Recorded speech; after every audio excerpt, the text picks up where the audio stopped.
मध्य प्रदेश के जबलपुर में अंजुमन Islamia English medium school के मैनेजमेंट ने व्हाट्सएप पे ये घोषणा कर दी कि अब ये स्कूल शुक्रवार को बंद रहेगा, जुमे को बंद रहेगा, संडे को खुला रहेगा। कुछ लोगों को आपत्ति हुई, थोड़ी सी आवाज़ लगाई तो भारतीय जनता पार्टी के 3 टाइम्स MLA रामेश्वर शर्मा ने जोरदार तरीके से आवाज़ उठाई और कहा कि इस्लामिक स्कूल है तो छुट्टी क्या मौलवी तय करेंगे। ये सब लोगों के लिए कानून का पालन करना आवश्यक है।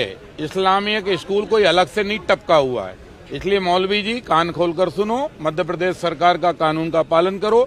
छुट्टी के दिवस मध्य प्रदेश सरकार का शिक्षा स्कूल विभाग तय करेगा या सामान्य प्रशासन विभाग तय करेगा, मुल्ला मौलवी तय नहीं करेंगे। जुमे के दिन छुट्टी अगर आपने घोषित की है तत्काल निरस्त करो, अन्यथा आपके खिलाफ आपराधिक प्रकरण दर्ज किया जाएगा, जेल में डाला जाएगा, स्कूल की मान्यता भी खतरे में पड़ जाएगी। तो pro justice Bharatiya Janata party कोई काम करती है तो हिंदू उसे प्रो हिंदू समझ लेते हैं और यही सक्सेस मंत्र है भारतीय जनता पार्टी का।